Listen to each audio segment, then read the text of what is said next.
वंदे मातरम।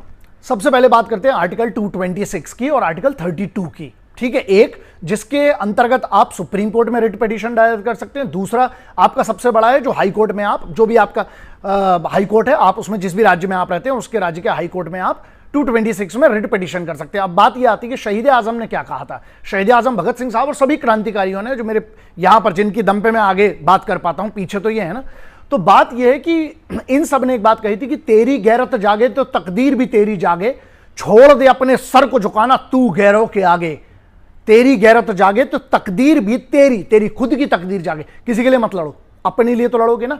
तो यहां पर बात यह आ रही है कि जब मैंने आपसे बात की, उसके बाद वरधर्मा करके जो मेरे परिवार की है, मेरे छोटे भाई हैं, और जो मेरी पूरी की पूरी एक लीगल फॉर्म है, जो हमारी जो सुप्रीम कोर्ट और पूरे हाई कोर्ट्स का काम देखते हैं, और जो सुप्रीम कोर्ट में बहुत बड़ी एक टीम है, बहुत बड़ी टीम है। तो वरधर्मा जब मेरी उनसे बात हुई तो बहुत लंबा एक डिस्कशन चला, लगभग बहुत लंबा, इस पे निदान पे नहीं आ पा रहे थे कि अगर मुझे रिट पिटीशन दायर करना है आपके बिहाफ में, उन बच्चों के बिहाफ में, 3 मांग, वही वाली पहली मांग ये है कि जो 2 साल से बच्चों की जो एज का रिलैक्सेशन है, क्योंकि आर्मी तो आपको इंडक्ट या आर्म्ड फोर्स है, आर्मी नेवी एयरफोर्स आपको इंडक्ट नहीं करेंगे, क्योंकि आपकी अगर एज हो गई उसके लिए एक ऑर्डर चाहिए पड़ता है। ठीक है, संवैधानिक प्रक्रिया से जब होगा। दूसरा, आपको एक उदाहरण देता हूं, और एक और बात यह चल रही थी कि जो एग्जाम हो गए उनका रिजल्ट अब आपको बताना पड़ेगा, रिजल्ट लागू करना पड़ेगा।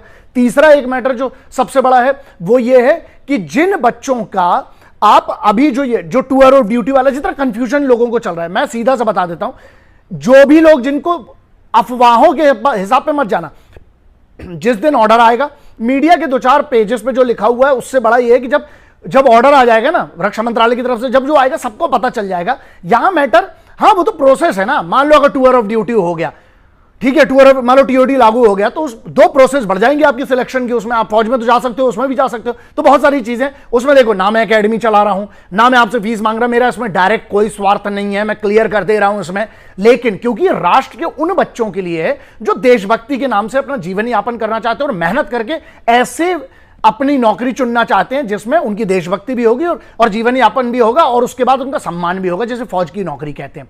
यहां पर मैटर आता, तो मैं सोच रहा था, जो मेरी बात हुई, जो मेरी पहले मैंने इस पर ज्यादा रिसर्च नहीं कर पाया था पिछले वीडियो के पहले, फिर मैंने पढ़ा, जो ज्ञानी लोग हैं, जिनको कॉन्स्टिट्यूशन, जिनका काम ही है सुबह से रात तक, जो बड़े बड़े अधिवक्ता हैं और जो बड़े बड़े सुप्रीम कोर्ट में प्रैक्टिस कर रहे हैं, जैसा मैंने आपको नाम भी बताया, लोग भी हैं बहुत सारे, तो यह समझ में आया कि इसमें डायरेक्ट जो है, डायरेक्ट मैं नहीं कर सकता हूं, क्योंकि मेरा डायरेक्ट फंडामेंटल राइट का हनन मेरे नहीं हो रहा है इसमें। ठीक है, और दूसरा, आप इसमें क्लियर कट लिखा हुआ है, 226 की बात करें या 32 की, लेकिन अगर 226 की बात करते हैं, जो आपके राज्य के हाई कोर्ट्स हैं, उसमें आप रिट पिटीशन कैसे दायर कर सकते हैं। यहां पर एक आती है ऑर्गेनाइजेशन 1987 में जिसका एस्टेब्लिशमेंट हुआ था, नालसा। आपको पता है इसके बारे में? तो आप वकील आप नहीं कर सकते हो, तो भी आपको नालसा जो है, नेशनल लीगल, आपके लिए नालसा, आपको खुद आपके लिए एक पूरी की पूरी एक ऑर्गेनाइजेशन बनाई गई है। वो पूरी ऑर्गेनाइजेशन जो है वो इसलिए है कि आप यदि फीस का, आपके पास मान लीजिए लीगल फीस नहीं है रिट पिटीशन दायर करने के लिए, तो पहले तो मैं कहूंगा जो यंग लॉयर्स है ना, उनका यहां पर देशभक्ति बहुत अच्छा काम आ सकता है। जो यंग बच्चे हैं, जो यंग लॉयर अभी बने हैं, जो वो आपको हाईकोर्ट के जो नए नए लॉयर होते हैं, रिट पिटीशन आप कोई भी दायर कर सकता है, आपके लिए ड्राफ्ट करेगा वो बेसिकली जो होगा। तो आप 226 में आप हाई कोर्ट जा सकते हैं। मैं सीधे निदान की बात करता हूं। देखो कौन क्या कह रहा है, कौन क्या कर रहा है, उससे कोई परवाह नहीं है। लड़ाई आपकी है, लड़ाई आपकी है। अगर मैं डायरेक्ट इस पे कर सकता, और मैं करूंगा, कब करूंगा वो बताता हूं आपको। तो पहले आपको क्या करना है कि आर्टिकल 226 का आप सहारा लेकर आपके फंडामेंटल राइट, अगर आपको लगता है आपके हनन हो रहा है, बेसिकली आपको क्लियरिटी चाहिए। और जहां हम बात करते हैं, इसमें एक चीज और ध्यान रखना है कि अगर हम डायरेक्ट सुप्रीम कोर्ट चले जाते हैं, जैसे मैं चला जाता हूं, तो एक ये मुझे लगता है कि उड़ने के भी चांसेस इसमें, क्योंकि अगर आप कानून के हिसाब से समझिए क्या होगा कि पूरे देश के लोग इसमें इन्वॉल्व नहीं है। आर्मी, नेवी, एयरफोर्स की जो भर्तियां हैं, सेनाओं की जो भर्ती, पैरामिलिट्री फोर्सेस की, स्पेशली जो सेनाओं की भर्तियों की हम बात कर रहे हैं, इसमें पूरे देश का डायरेक्ट इन्वॉल्वमेंट नहीं है। और मैं हमें एक बात और कहूंगा, आप लोगों ने एक बात बताइए, आपने हमारे कमेंट्स में लाखों कमेंट्स कर दिए और आप हमसे बड़ा चाह रहे थे कि हम आपकी लड़ाई करें। चुना किसको है आपने? मेरे को चुना है। यहां बड़ा सवाल यह था, आपने जो विधायकों को और जो सांसदों को चुना है, उनके पास क्यों नहीं गए? वहां पे भी जाना जरूरी है। तो फिर ये करते क्या है आपके लिए? आपने चुना है ना, स्पेशली जो आपके मेंबर ऑफ पार्लियामेंट से जो आपके एरिया के होंगे, क्यों नहीं 100-500 बच्चे उनके पास जाते और एप्लीकेशन देते कि आप संसद में हमारी आवाज उठाइए। राम मंदिर का आपको मुद्दा याद है? राम मंदिर का निर्णय किसने लिया? कोर्ट ने दिया ना। अभी जो मस्जिद का और मंदिर का जो अभी चल रहा है, जो ज्ञान व्यापी का पूरा एक मामला है जो चल रहा है, वहां पर क्या है, कोर्ट ही संज्ञान लेगा ना, कोर्ट से होगा। मतलब कानून, संवैधानिक प्रक्रिया से कोर्ट उसका निर्णय लेते हैं। आप और हम घर में बैठ के थोड़ी ले सकते हैं। तो यहां पर मैटर क्या करता है कि आप व्यक्तिगत रूप से, अगर आप एक हैं, चाहे 10 लोग हैं आप व्यक्तिगत रूप से या एक ग्रुप बनाकर, जो आपको संवैधानिक अधिकार है हाई कोर्ट में जाने का, और उसके लिए नालसा, आप पता कर लीजिएगा, वहां पर नालसा के एडवोकेट्स होते हैं, अच्छे एडवोकेट्स होते हैं, और वो एडवोकेट्स मतलब आपको एक भी पैसा नहीं देगा। सरकार ने इस फैसिलिटी को दिया हुआ है उन लोगों के लिए जो पैसा नहीं दे सकते हैं। नालसा की फैसिलिटी का आप उपयोग कर सकते हैं। एक ही हो गया। दूसरा, रही बात सुप्रीम कोर्ट की, आप लोग सबसे पहले राज्यों में जाइए, आपके जो भी हाई कोर्ट में आप डायरेक्ट 226 में अपील कीजिए।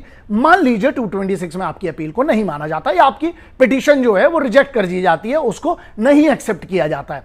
आप मुझसे, मेरी टीम है, आप लोगों के पास पूरे कॉन्टैक्ट नहीं, तो मेरे जो वेरीफाइड अकाउंट्स है, आप उसमें आपकी जो, मान लीजिए एक्सेप्ट हो गया तो भी आप हमें उसकी एक कॉपी भेजिए, मान लीजिए रिजेक्ट हो गया तो भी आप उसकी कॉपी भेजिए, क्योंकि मैं किसी को रिकमेंड नहीं करना चाहता। और जो लोग डायरेक्ट सुप्रीम कोर्ट जा रहे हैं, मैं उनका भी बिल्कुल विरोध नहीं करूंगा। वो उनका बौद्धिक है, उनके हो सकता है उनके जो लीगल वाले व्यक्ति हो, उनके वकील साहब हो, उनने कुछ और इसकी रेमेडी सोची हो, समझाओ।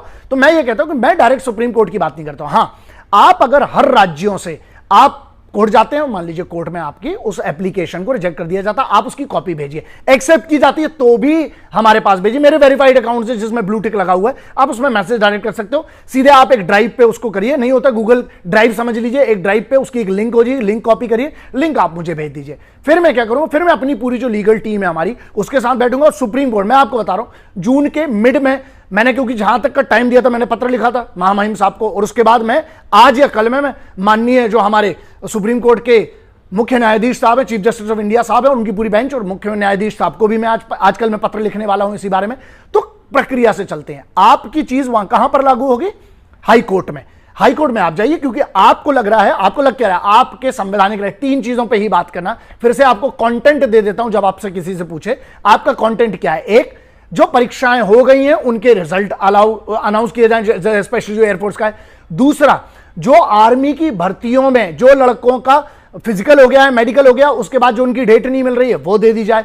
तीसरा, हमारे जो 2 साल इन बच्चों के बर्बाद हुए हैं उसके लिए रिलैक्सेशन चाहिए, जिसका कानून के हिसाब से सुप्रीम कोर्ट, हाई कोर्ट और हाई कोर्ट फॉरवर्ड कर सकते हैं सुप्रीम कोर्ट को, सुप्रीम कोर्ट इस पे ऑर्डर दे सकते हैं कि जिन जिन बच्चों का इन 2 साल में नुकसान हुआ है, जिनका लास्ट अटेम्प्ट था, उनकी एज में रिलैक्सेशन दिया जाए। जिस दिन कोर्ट का आदेश हो गया, बहुत सरल हो जाएगा। अब आते हैं एक और मैटर पे। अगर यह चीज नहीं होती, सुप्रीम कोर्ट जाना पड़ेगा। मैं आपके साथ अपने खर्चे पर, मैं क्लियर कर देता हूं आपको, मैं अपने खर्चे पर, मुझे आपसे कुछ नहीं चाहिए। मेरे लिए, मैंने पहले भी क्लियर कर चुका हूं, मुझे इसके लिए काम नहीं करना है। बहुत सारा नाम भी इतना चल रहा है, काम भी इतना चल रहा है, और बहुत हाथों में अभी बाजुओं में ताकत है कि मैं किसी और के पैसे से कुछ करना है। अगर मुझे करना है तो मैं करूंगा, और मैं करने तैयार हूं। मैं वीडियो एविडेंस दे रहा हूं आपको। ना करूं तो आप जो चाहेंगे वो सजा मंजूर है, क्योंकि जुबान से बड़ी, आदमी का चरित्र उसकी जुबान है। मैं जुबान पहले भी दे चुका हूं, फिर से दे रहा हूं। मैं आप सबकी, मान लीजिए खुदा ना खास्ता ना हो ऐसा, भगवती ना करे, भोलेनाथ ना करे, कि मान लीजिए आपकी रिजेक्ट हो गई वहां से रिट पिटीशन, हम आपके साथ पूरी जो ये रिजेक्ट हुई है इसका कंपाइल करके सुप्रीम कोर्ट के मैं बेस्ट से बेस्ट लॉयर खड़े कर दूंगा मैं, और हम सुप्रीम कोर्ट चलेंगे, और मैं आपके साथ चलूंगा, क्योंकि मैं पिटिशनर नहीं बन सकता हूं। आपके साथ मैं खड़ा रहूंगा, सुप्रीम कोर्ट की हर हियरिंग में आऊंगा, आपके साथ रहूंगा, और हम सुप्रीम कोर्ट में आर्टिकल 32 में इसको फिर वहां पर एडमिट कराएंगे कि ये राज्यों के पास गए, राज्यों से अगर ये रिजेक्ट हो गई तब हम डायरेक्ट सुप्रीम कोर्ट जा सकते हैं। हां, ये भी हो सकता है कि डायरेक्ट सुप्रीम कोर्ट जाए, लेकिन मैं कैसे जाऊं? मेरा तो कोई फंडामेंटल राइट इसमें हनन नहीं हुआ, मैं डायरेक्ट इन्वॉल्व नहीं हूं, ना मैं एकेडमी चला रहा हूं, ना मैं एग्जाम दे रहा हूं। और एकेडमी चला रहे हैं उन लोगों का जो है कि उन लोग अगर चाहें तो ये डायरेक्ट कर सकते हैं, बहुत सरल है, क्योंकि सब बच्चे उनके पास है वहां पर। आप लोग, मुझे लगता है मैक्सिमम लोगों को जो कहा भी है कि पैसे देके आप जाते हैं तो उसी फीस में से एकेडमी वाले ये कर सकते हैं, बहुत छोटा पैसा लगता है, कोई बहुत बड़ा नहीं। हां, लेकिन सुप्रीम कोर्ट की जब बात आएगी, बड़े से बड़े लॉयर करना पड़ेगा, जो भी काउंसिल खड़ा करना पड़ेगा, मैं खड़ा करूंगा अपने खर्चे पर। मुझे आप लोगों से 1 रुपए नहीं चाहिए, मैं पहले भी क्लियर कर चुका हूं, आज भी कर रहा हूं। अब बात आती है कानून और संविधान के हिसाब से। कॉन्स्टिट्यूशन ने आपको राइट दिया है, और यह आपकी लड़ाई है दोस्त, किसी और के भरोसे में क्लियर हो जाओगे ना इसमें। मान लीजिए जो देखो 2-3 जुलाई तक, वैसे भी जून एंड या जुलाई तक बाकी सब चीजें क्लियर हो जाएगी, लेकिन आज चुप मत बैठो। आंदोलन अगर करना कानून के हिसाब से, मैं क्या कहता हूं, रोड पे मत जाओ। बहुत सारे बच्चे जो पिछली बार गए थे, आप शांतिपूर्ण करिए, अगर आपके ऊपर, पहले भी कहा था, अगर आपके ऊपर एफआईआर होगी तो जब आपका पुलिस वेरिफिकेशन आएगा, आपका सिलेक्शन होने के बाद भी क्या होगा, आप रिजेक्ट हो जाओगे, आपका पुलिस वेरिफिकेशन क्लियर नहीं होगा, तो आपके करियर पे दाव ना आ जाए। दूसरा, शांतिपूर्ण तरीके से जिसको आंदोलन करना करिए, आपका मेरी तरफ से, मैं उसमें कोई मेरा सहयोग नहीं है, क्योंकि वो आप खुद कर लेंगे, बहुत सरल सा होता है, इकट्ठे होकर आप लोग शांति, आर्टिकल 19 में उसकी परमिशन है। बात यहां पर ये आती है, मैं कानूनी प्रक्रिया और कानूनी लड़ाई की बात कर रहा हूं।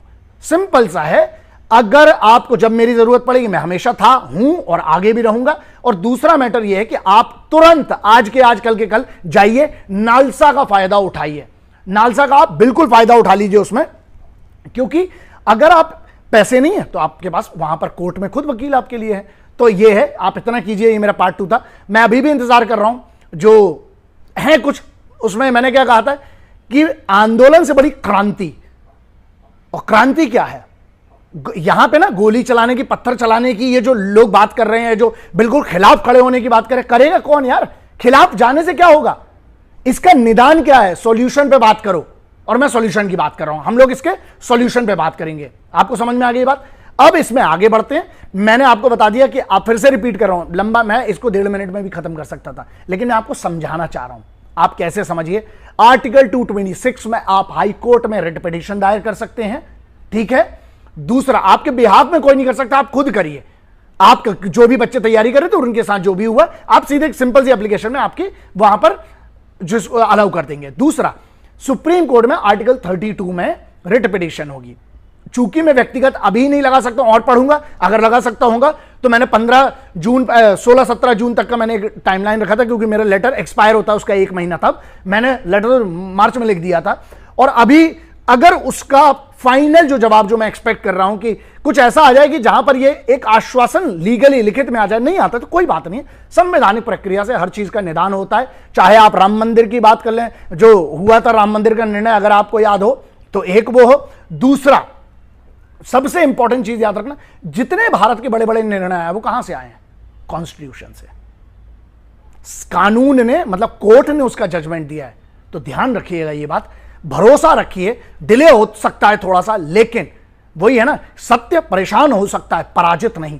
तो इस पर भरोसा रखिएगा, और ये आपकी लड़ाई है, आप लड़िए। मैं आपके बिहाफ में नहीं लड़ूंगा, लेकिन देश के बिहाफ में, अगर बच्चों की, जब आप मान लीजिए यहां पर कुछ नहीं होता, तब मैं आपको एक ही वादा करूंगा कि मैं आपके साथ अपने पैसे से, अपने खर्चे पर, हर बार की हियरिंग में, और बड़े से बड़ा जो भी काउंसिल होंगे मैं आपको खड़ा कर दूंगा, और मैं आपके साथ सुप्रीम कोर्ट में खड़ा रहूंगा। भले ही मैं पिटिशनर हूं चाहे ना हूं, मैं आपके साथ खड़ा रहूंगा। इतना कर सकता हूं, मेरे खर्चे पर ज्यादा होगा तो जो पिटिशनर होंगे उनके लिए मैं जो व्यवस्थाएं लगती हैं, आपका रहना, खाना, आना, खर्चा जो है वो मैं अपनी तरफ से कर सकता हूं। इतना मैं आपके लिए, और इसलिए क्योंकि आप फौज के लिए आप कोशिश कर रहे हैं कि आप वर्दी पहने, और मैं हर उस इंसान का, मैंने नहीं पहनी है, मैं चाहता हूं, लेकिन मैं हर उस इंसान की इज्जत करता हूं, चाहे वो एक प्यून हो, चाहे एक सबसे बड़ा अधिकारी हो, जिसने भी वर्दी पहनी है ना, मैं उसका सम्मान करता हूं कि उसके पास एक वर्दी है। और वर्दी, मैं जब प्यून, मैं तुलना नहीं कर रहा हूं, मैं ये कह रहा हूं कि वर्दी, चाहे सरकारी एक व्यक्ति जिसके पास कोई भी, चाहे सिपाही की वर्दी हो, चाहे जनरल साहब की वर्दी हो, मैं सबका बहुत सम्मान करता हूं। इसलिए मैं अपनी तरफ से अपनी कोशिश कर रहा हूं। जय हिंद, वंदे मातरम, इंकलाब जिंदाबाद, भारत माता की जय। अपना अपना ध्यान रखिएगा, ख्याल रखिएगा, और फैसला होने के पहले मैं अभी क्यों हार मानूं, फैसला होने के पहले मैं अभी क्यों हार मानूं, जग अभी जीता नहीं और मैं अभी हारा नहीं। बस इतना याद रखिएगा। जय हिंद, वंदे मातरम, इंकलाब जिंदाबाद, भारत माता की जय।